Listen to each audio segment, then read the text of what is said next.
बिस्मिल्लाहिर्रहमानिर्रहीम। अस्सलाम वालेकुम नाज़रीन, आप यूट्यूब चैनल देख रहे हैं, मैं इमरान खान हूँ। अब नाज़रीन कुछ खबरें मैं आप तक पहुँचाता हूँ कि चारसद्दा का जलसा हुआ पहला, अगले दिन खैबर के अंदर एक जरगा हुआ बहुत बड़ा, वो भी एक जलसा था, और उसके बाद अगले दिन करक के अंदर एक बहुत बड़ा जलसा हुआ। तो सीएम अफरीदी साहब जो हैं वो उन्होंने बड़े तगड़े हैट्रिक की है जलसों की, और अवाम की उनके अंदर शमूलियत से अंदाज़ा होता है कि एस्टेब्लिशमेंट के लिए मुश्किलात पैदा हो गई है। यानी पहले धमकी लगाई गई कि इसको हम आने नहीं देंगे और हम इसको वज़ीर आला नहीं बनने देंगे, हमें ऐसी सूबाई हुकूमत ही कबूल नहीं है, यह भी कहा गया। तो DGSPR को खुद भेजा गया पेशावर, उन्होंने जाके बड़े सख्त अल्फाज इस्तेमाल किए। लेकिन अब एस्टेब्लिशमेंट के लिए मुश्किलात बढ़ रही हैं। जितना ज़्यादा सुहेल अफरीदी साहब को टाइम मिल रहा है, वो बिल्कुल इमरान खान साहब की तरह तेज़ी से जलसे कर रहे हैं। ये इमरान खान साहब ही करते थे, एक दिन में 2-2 जलसे, और वो यानी 60 जलसे उन्होंने ऊपर नीचे एक दफ़ा कर दिए थे। तो उनका तो रिकॉर्ड शायद पाकिस्तान में कोई तोड़ भी ना सके। लेकिन सुहेल अफरीदी ने बड़े तूफ़ानी किस्म के जलसे किए, बहुत बड़ी तादाद में लोग वहाँ पे आए। तो इससे एक बात तो वादे होती जा रही है कि वक्त गुजरने के साथ साथ वो मोमेंटम पकड़ रहे हैं। जब मोमेंटम उनके हाथ में आ जाएगा और खैबर पख्तूनख्वा पूरी तरह खड़ा हो जाएगा, तो फिर उसके बाद उन्हें हटाना मुमकिन नहीं रहेगा। ये एस्टेब्लिशमेंट उसके बाद उन्हें हटाने की कोशिश करेगी भी तो नहीं कर पाएगी। वजह यह है कि लोग बहुत बड़ी तादाद में फिर रिएक्शन देंगे, और ये जो एक ताल्लुक है वो इस सीएम के साथ अवाम का बनता चला जाएगा। अब ऐसा लगता है कि सुहेल अफरीदी की मुलाकात करवा दी जाएगी इमरान खान साहब से। वजह यह है कि एस्टेब्लिशमेंट ने अपनी जिद करके देख ली कि पहले हमसे मिलो फिर इमरान खान साहब से मिलो, लेकिन उन्होंने कहा जी मैं तो इमरान खान से मिलूंगा, और इमरान खान मुझे कहेगा तो मैं आपको मिलूंगा, वरना मैं नहीं मिलूंगा। और वो इमरान खान साहब के हुक्म के खिलाफ जाने के लिए अभी तक तो राजी नहीं है सुहेल अफरीदी, कि बिल्कुल इमरान खान साहब के फॉर्मूले पे मैंने चलना है, जो वो कहेंगे उसके मुताबिक चलूंगा। उन्होंने मुझे वज़ीर आला खैबर पख्तूनख्वा बनाया, ये सुहेल अफरीदी की सोच है। अब ये सोच एस्टेब्लिशमेंट के लिए खतरनाक है। लेकिन अब जो उन्होंने शो ऑफ पावर किया है, मेरे ख्याल में अब उन्हें मुलाकात करवा दी जाएगी। और कुछ ऐसी खबरें आ भी रही हैं, राणा सनाउल्लाह साहब ने भी कहा कि पीर को या मंगल को, यानी आज या कल के दिन में सुहेल अफरीदी साहब की मुलाकात हो सकती है इमरान खान साहब से। तो ये बड़ा पॉजिटिव है अगर ये मुलाकात हो जाती है तो। सुहेल अफरीदी ने जो जलसे किए उनमें कुछ बड़ी सख्त बातें की, लेकिन करक वाले जलसे में वो ज्यादा सख्त बोले हैं। DGSPR का जो धमकी अमेज उनकी जो बातें थी उनका भी जवाब दिया कि घटिया जुबान इस्तेमाल की गई DGSPR की जानिब से पेशावर में आके। वफाकी वुज़रा के बारे में उन्होंने कहा जी कि ये इनका मैंडेट भी नहीं है, जाली है, और ये मेरे बारे में गलीज़ इन्होंने इल्ज़ामात लगाए और घटिया ज़ुबान इस्तेमाल की। लेकिन मैंने कभी उनकी ज़बान में जवाब नहीं दिया, महज़िब तरीके से असम्बली के फ्लोर से मैंने जवाब दिया। लेकिन ये बात मैंने भी आपको कही थी पहले नाज़रीन के जो DGSPR ने किया वो ये कर तो गए खैबर पख्तूनख्वा में आकर, लेकिन उन्होंने जज्बाती होकर या जैसे भी है वो गलती कर दी। जो एक सरकारी मुलाजिम होता है ना, वो अवामी नुमाइंदे के साथ पंगा नहीं ले सकता, और ले तो इस लेवल तक वो जा नहीं सकता। और अगर कुछ करना है तो वो पर्दे के पीछे रहकर कर सकता है। जब वो अनाउंस कर देता है ना तो वो कमज़ोर हो जाता है, फिर उसकी वो ताकत नहीं रहती। तो अब सुहेल अफरीदी साहब के हाथ में है, वो इसको जहां मर्जी मरोड़े। अब अगर कभी भी उनकी हुकूमत गिराने की कोशिश की जाएगी तो डायरेक्ट जो इल्ज़ाम है वो आएगा DGSPR पे और मिलिट्री एस्टेब्लिशमेंट में। ये तो पहले ही कह चुके हैं कि हम हुकूमत नहीं कर देंगे, हुकूमत नहीं चलाने देंगे। मादनियात के ऊपर बहुत सारी बातें की हैं, लेकिन मादनियात के हवाले से जो है वो एक बड़ी इंपॉर्टेंट बात है जो सुहेल अफरीदी ने की है। जरा बात आप सुनिएगा। जितने भी हमारे मादनियात हैं उस पर सिर्फ और सिर्फ हक खैबर पख्तूनख्वा के अवाम का है, और ये जिसको चाहेंगे देंगे, जिसको चाहेंगे कि ना दें उनको नहीं मिलेंगे इंशाअल्लाह ताला। ये वो चीज़ है जो एस्टेब्लिशमेंट को बहुत तंग करती है, क्योंकि पाकिस्तान की मिलिट्री एस्टेब्लिशमेंट को ये लगता है कि पूरे मुल्क के अंदर जहां पे जो भी है उसके हवाले से फैसला मिलिट्री एस्टेब्लिशमेंट को करना है। सियासतदानों का कोई हक नहीं है उसके ऊपर फैसला करने का। कौन सी मादनियात कहाँ जाएंगी, किस कंपनी को दी जाएंगी, कौन निकालेगा, कहाँ पहुंचेगी, किसको बेची जाएंगी, ये फैसला नॉर्मली पाकिस्तान की मिलिट्री एस्टेब्लिशमेंट अपने हाथ में रखती है। यानी अगर बलूचिस्तान से गैस निकलती है तो किन इलाकों में दी जाएगी, कहाँ प्रायोरिटी रखनी है, ये फैसला एस्टेब्लिशमेंट अपने हाथों में रखती है। DGSPR की बात आपको याद होगी, उन्होंने जहेज़ वाली बात की थी इन कुदरती वसाइल को लेकर कि ये जहेज़ में तो नहीं लाए, ये तो कौम के हैं। तो वो एक्चुअली ये वो रद्द-ए-अमल था कि मिलिट्री एस्टेब्लिशमेंट हमेशा ये समझती है कि पाकिस्तान के अंदर जहां जहां जो जो मादनियात पड़ी है उनका क्या करना है ये फैसला मिलिट्री एस्टेब्लिशमेंट ने करना है, कोई अवामी हुकूमत इसका फैसला नहीं करेगी, उनके दिमाग में ये है। लेकिन सुहेल अफरीदी ने खुलकर चैलेंज कर दिया और साफ बात कर दी कि मादनियात पे जो खैबर पख्तूनख्वा की मादनियात हैं वो वहाँ की आवाम का हक है, वही फैसला करेंगे किसको देने और किसको नहीं देने।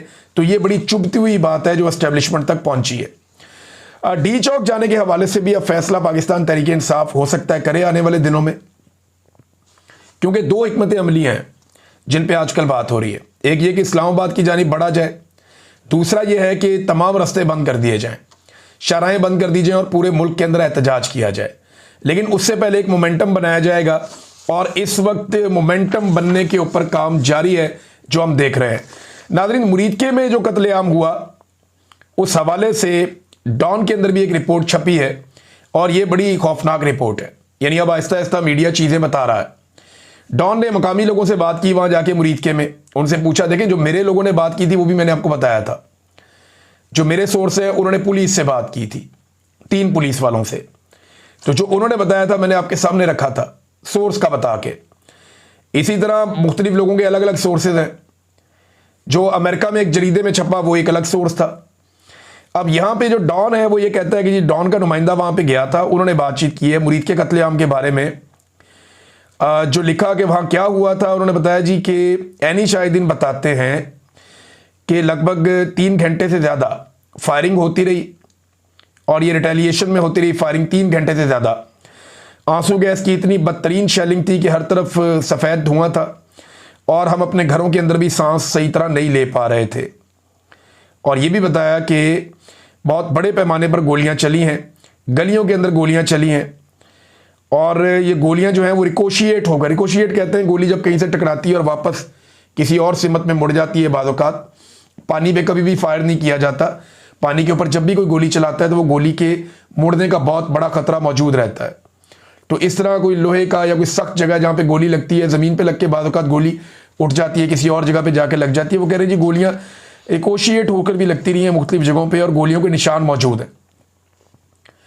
फिर वो ये कहते हैं कि हज़ारों गोलियाँ चली हैं, 3 घंटे से ज़्यादा फायरिंग हुई है और पुलिस इस दौरान में ऐलान करती रही है कि कोई भी अपने घर से बाहर ना निकले।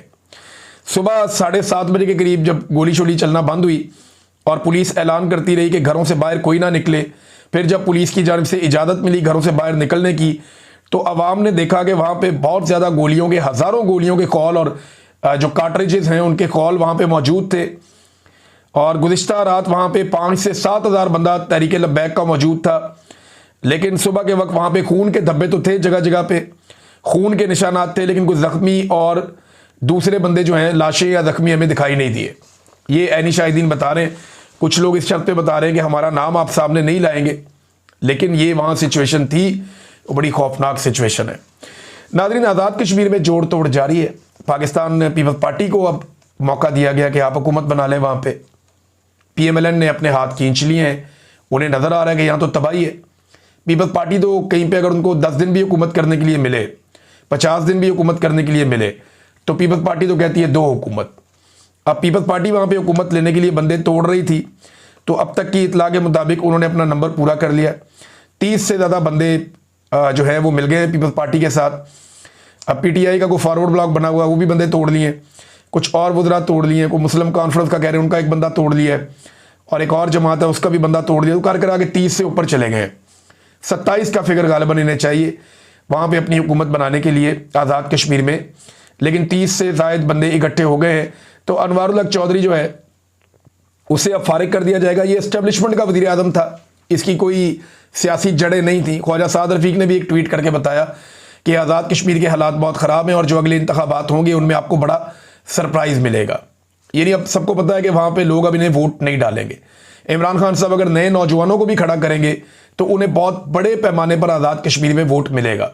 जिसका भी हाथ अवाम की नफ्स के ऊपर है उसको पता है कि आज़ाद कश्मीर में अब एस्टेब्लिशमेंट इलेक्शन नहीं जीत पाएगी। तो एस्टेब्लिशमेंट अपना बंदा विड्रॉ कर रही है ताकि पीपल्स पार्टी की हुकूमत बने और पीपल्स पार्टी की हुकूमत को गंदा किया जाए ताकि बाद में एस्टेब्लिशमेंट के लिए थोड़ा सा रूम क्रिएट हो जाए। लेकिन ऐसा होता हुआ दिखाई नहीं दे रहा। बहरहाल पीपल्स पार्टी अपनी हुकूमत बना लेगी बड़े आराम से तहरीके अदम एतमाद लाने के बाद। फिर क्या होगा वो हम आपको तब बताएंगे, क्योंकि पीपल्स पार्टी ने जब आना है तो उन्होंने सिंध वाली हालत करनी है। और जो अवामी एक्शन कमेटी है, जो अवामी जॉइंट एक्शन कमेटी है, वहाँ पे वो फिर खड़े हो जाएंगे, वो फिर एहतजाज करेंगे कि जनाब बजट हमारे ऊपर खर्च करो, हमारा ख्याल रखो। और पीपल्स पार्टी उनके साथ मिलने की कोशिश करेगी और वफाक के ऊपर कहेगी जनाब आप काम क्यों नहीं कर रहे, हम इनके साथ मिल रहे हैं। ये अभी बड़ी दो नंबरी होगी। एक नूरा कुश्ती, PMLN और पीपल्स पार्टी मिलकर आज़ाद कश्मीर के अंदर लड़ने जा रहे हैं। ये आप देखिएगा, ये होता हुआ आपको दिखाई देगा, मैं आपको साथ साथ रिपोर्ट करूंगा। नादरीन, स्मोक के हवाले से लाहौर की दोबारा रिपोर्ट आई है। लाहौर पूरी दुनिया में सबसे ज़्यादा आलूदा शहर है, जहरीली हवा है उसकी। ये देखें, हमारी नस्लों का मामला है, उनके मुस्तकबिल का मामला है, बच्चों के और बुजुर्गों का मामला है, उनकी सेहत का मामला है। इसमें ना सबको अपना अपना किरदार अदा करना पड़ेगा। कोई हुकूमत अकेली ये नहीं कर सकती, चाहे किसी की भी हुकूमत हो। और ये हम सबकी जिम्मेदारी भी है कि हमारी आने वाली नस्लें सेहतमंद हवा के अंदर सांस लें। ये बरतानिया के अंदर जो है स्मोक होती थी, आलूदगी होती थी बहुत, फिर इन्होंने पॉलिसीज़ बदली, उन पॉलिसीज़ के ऊपर सख्ती के ऊपर अमल दरामद करवाया और इनकी आबो हवा साफ़ हो गई। तो पाकिस्तान में क्यों नहीं हो सकता? पाकिस्तान में हुकूमत को अपनी तरजीहात बदलनी पड़ेंगी और तमाम लोगों को मिलकर जोर लगाना पड़ेगा, अपना अपना किरदार अदा करना पड़ेगा। ये स्मोक पहले नहीं होती थी लेकिन अब है और बदकिस्मती से बढ़ती जा रही है। तो हमें सख्त कवानीन बनाने पड़ेंगे, उन पर सख्ती से अमल दरामद करना पड़ेगा। हुकूमत को अपनी तरजीहात बदलनी पड़ेंगी और ये याद रखिएगा, हुकूमत अकेली ये नहीं कर पाएगी। आप सबको अपना किरदार अदा करना पड़ेगा। हुकूमत किसी की भी हो, ये जो जहरीली हवा है इसका नुकसान हमारे बच्चों को, हमारी फैमिलीज़ को, हम लोगों को हो रहा है। आपकी ज़िंदगी के दिन कम हो रहे हैं जब आप लाहौर में सांस लेते हैं। लिहाजा इसके लिए सबको अपना रोल प्ले करना चाहिए और हुकूमत को जंगी बुनियादों पर इसके लिए इक़दाम हर हाल में करना होंगे। नाज़रीन, एस्टेब्लिशमेंट ने मुख्तलिफ लोग लॉन्च किए हुए हैं, वो आते हैं और आकर कोई ना कोई नई कहानी सुना देते हैं। देखिए, एस्टेब्लिशमेंट से खबर लेना कोई बुरी बात नहीं है। आप पुलिस से ले सकते हैं, ISI से खबर ले सकते हैं, किसी और एजेंसी से ले सकते हैं, सेक्रेटेरिएट से ले सकते हैं, किसी ब्यूरोक्रेट से ले सकते हैं। आपके सोर्सेज होते हैं, आप कहीं से भी खबर ले सकते हैं। तो मीडिया खबरें बहुत पुराना एस्टेब्लिशमेंट से ले रहा है, अभी भी लेता है, उन्हें वेरीफाई करता है, चलाता है। हम भी ये काम करते रहे और अभी भी जो लोग करते हैं गलत नहीं करते। आप खबर लें, उसकी वेरिफिकेशन करें, उसको देखें, उसको आप चलाएं, कोई प्रॉब्लम नहीं है। लेकिन आजकल मैं देख रहा हूं कुछ हमारे जर्नलिस्ट हैं वो डाकिया का किरदार अदा कर रहे हैं, यानी वो धमकी लगा देते हैं एस्टेब्लिशमेंट के बिहाफ के ऊपर। एस्टेब्लिशमेंट के बिहाफ के ऊपर जो है वो कोई भी स्टेटमेंट जारी कर देते हैं, कोई भी बात कर देते हैं, चाहे उसका सरपांव भी ना हो। तो ये जो डाकिए का किरदार अदा कर रहे हैं, ऐसे बहुत सारे कैरेक्टर। अभी एक और कैरेक्टर है, उन्होंने ये फरमाया कि जो बयान आया वो बयान आप ये देख लें कि एस्टेब्लिशमेंट की ये पुख्ता सोच है कि फ़ौज की ना आज की क़यादत ना आने वाली क़यादत कोई भी इमरान खान पर एतबार नहीं करेगा। एस्टेब्लिशमेंट की ये सोच बन गई है कि उन पर एतबार नहीं किया जा सकता, इनको कभी बाहर निकलने का मौका भी नहीं दिया जा सकता, इनके जराइम इतने बड़े हैं। देखिए, मैं एक बात बताता हूँ, एतबार तो एस्टेब्लिशमेंट का ख़त्म हो गया। ये होते कौन है एतबार करने वाले या ना करने वाले? इनका कोई ताल्लुक ही नहीं है, ना इनके वोटों से हुकूमत बनती है, ना इनके वोटों से हुकूमत गिर सकती है। थोड़े से वोट हैं, 10-12 बंदे। तो जो मिलिट्री एस्टेब्लिशमेंट है उसका एतबार हासिल करने से बेहतर है अवाम का एतबार हासिल किया जाए, जिनके वोटों से हुकूमत बनती है या गिरती है। आइन तो यही कहता है। अब ये तो आइन शिकनी है ना जो पाकिस्तान में की जाती है और बार बार की जाती है। एतबार आज पाकिस्तान किस पर करता है ये इंपॉर्टेंट है, एस्टेब्लिशमेंट किस पे एतबार करती है इंपॉर्टेंट नहीं है। पाकिस्तान किस पर एतबार करता है ये बहुत इंपॉर्टेंट है।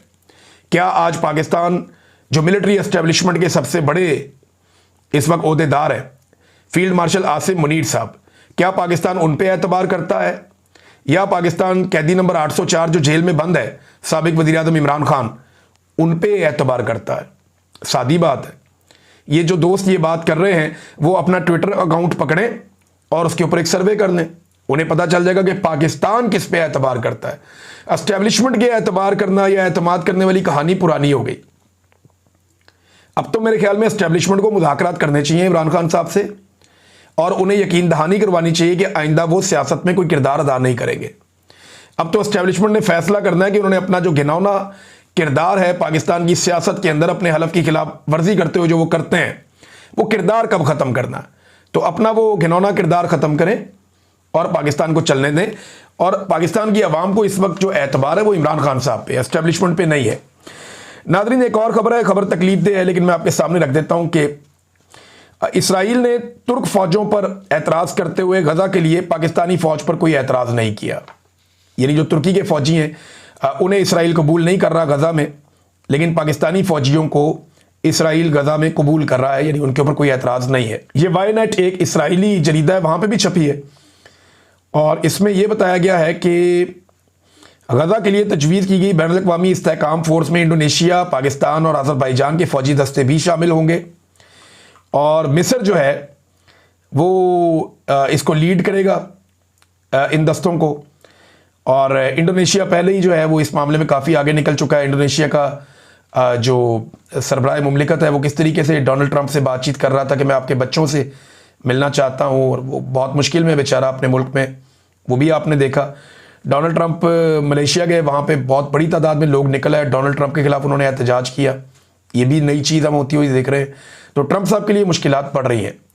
बहरहाल पाकिस्तान के ऊपर एतबार किया है, यानी उनके खिलाफ कोई बात नहीं की इसराइल ने, और पाकिस्तानी फौजी जो हैं वो गजा में जाने वाली अमन फोर्स का हिस्सा होंगे, इसके ऊपर किसी किस्म का एतराज़ नहीं आया, जबकि एतराज़ आया है तुर्क फौजियों के ऊपर। और ये खबरें लगातार छप रही हैं कि इसमें जो ये फोर्स जाएगी ये करेगी क्या। अरब मीडिया नेशनल न्यूज़ के मुताबिक मिस्र इस बैनुल अक़वामी इस्तेहकाम फोर्स की क़यादत करेगा। तुर्की के फ़ौजी दस्तों पे एतराज़ है इसराइल को, और अमेरिका की रजामंदी के बाद पाकिस्तान का नाम जो है वो शामिल किया गया है।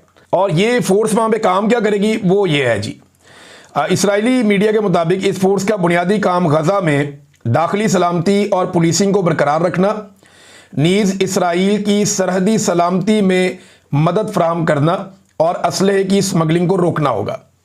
यानी वहाँ असलहे की स्मगलिंग नहीं होनी चाहिए, और इसराइल की जो सरहदी सलामती है उसका तहफ़्फ़ुज़ भी अब इन मुसलमान फ़ौजों की जिम्मेदारी होगी, ये इसराइली मीडिया लिख रहा है। वैसे भी अगर आप देखें कि इस वक्त इसराइल और पाकिस्तान में काफ़ी कुर्बत और एतमाद पैदा हुआ है। इसराइली अखबारात पाकिस्तानी हुक्मरानों, ख़ासतौर पे फील्ड मार्शल आसिम मुनीर साहब की तारीफ़ें कर रहे हैं, जबकि पाकिस्तानी टीवी चैनल्स पहली मरतबा इसराइली पार्लियामेंट की बराह रास्त कार्रवाई जो है वो दिखा रहे हैं, नेतन्याहू को बराह रास्त दिखा रहे हैं। और पॉलिसी में तब्दीली का अंदाज़ा आप इस बात से भी लगा सकते हैं कि पाकिस्तानी हुकूमत और रियासती इदारों ने इसराइल के ख़िलाफ़ एहतजाज करने वालों के साथ कैसा बर्ताव किया। तो काफ़ी बदली हुई पॉलिसी है पाकिस्तान की भी और इसराइल की भी, और काफ़ी कुर्बत हम देख रहे हैं कि वो पैदा हो रही है, और इसमें एक एतमाद पैदा हुआ इसराइल और पाकिस्तान के बीच में जो बढ़ता चला जा रहा है। और वो तुर्की वो एतमाद नहीं हासिल कर सका इसराइल का जो पाकिस्तान ने हासिल किया है, क्योंकि तुर्की की फ़ौज को मना किया इसराइल ने और पाकिस्तानी फ़ौज को मना नहीं किया। अब तक के लिए इतना ही, अपना ख्याल रखिएगा अपने इस चैनल का भी। अल्लाह हाफ़िज़।